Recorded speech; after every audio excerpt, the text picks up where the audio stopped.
Yeah, so I think we start from like the motivation to change, right? I think the tipping point is a good analogy to call it. Like we used to consider like the next generation will suffer because of the actions or inactions of this generation. And for me, I think the tipping point will be achieved if we continue status quo and continue sitting at the sidelines.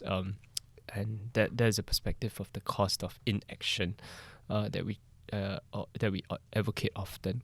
So I think it's the call to be more conscious. I think in how we consume, there's a movement on conscious consumerism, conscious travel, conscious way of living. Where we start understanding how the products that we buy, the clothes that we wear, the things that we consume, does have impacts downstream in terms of how it benefits people that made it, who were part of the process of harvesting it and generating it, and what kind of profits and where does it go to, in whose hands as well, right? So the call for equality and mutuality is an interesting concept that I think many of the younger people are also embracing, the woke generation, right, as they call it. And I think that's really been an important push for many countries to really sit up and take the voice of the youth seriously. And I think that's a great nudge towards the tipping point, because to reach the tipping point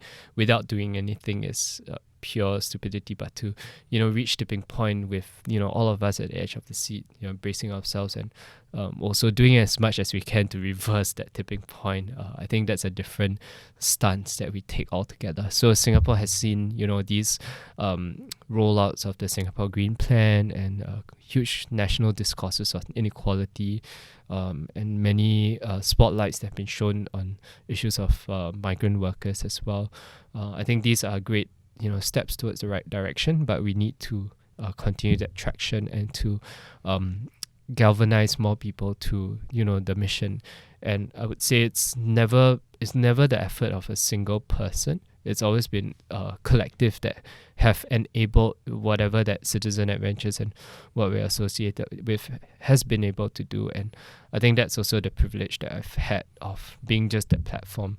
And that's what we hope to continue doing, being that platform for others to leverage on to do more.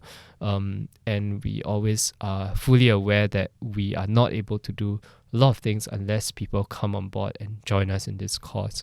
And we've learned definitely a lot of lessons on collaboration that I would have never studied in my university masters. And I really do treasure these lessons as well. And yeah, I think to answer the question, like it's really going to involve all hands on deck, and to have the movement continue and gain traction.